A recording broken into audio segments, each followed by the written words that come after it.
Among the disciples of Christ, those that eventually became apostles, there was a great variance of background among them. Two of the disciples that became apostles, one of them was named Matthew, and one of them was named Simon the Zealot. Now, you know about Matthew. You might not know as much about Simon the Zealot, so let me just tell you a little bit about both of them.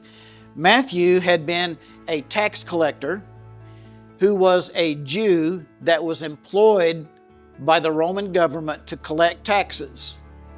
And his job was to make sure that Rome got all the taxes that they thought they wanted. And if the tax collector could get a little more than what the people actually owed, that was his salary, that was his pay. And so a lot of tax collectors did actually become pretty rich on that. But as you can imagine, the Jews considered them to be some of the most traitorous, some of the most sinful people that lived on the earth.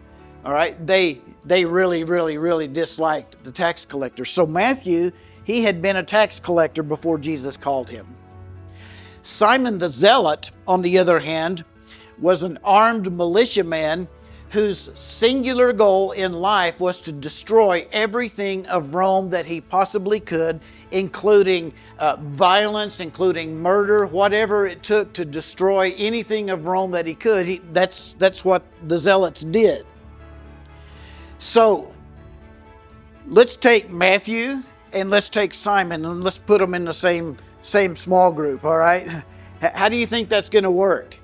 Well, if it just goes by nature, it's not going to work very well at all, because these came from backgrounds that just literally absolutely hated each other, not one thing in common, and yet they not only were able to get along, they actually became one.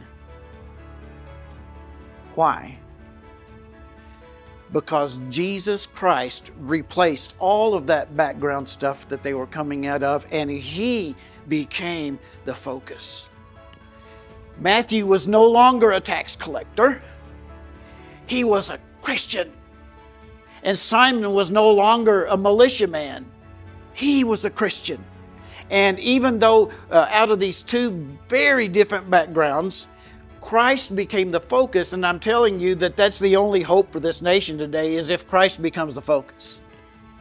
Now, there are a lot of things that I see in the news about this person, that person, this person says this about this one, and you know, a lot of times that's just, it's to me, it's a lot of uselessness.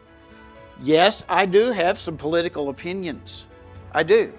But Christ supersedes them all. He does.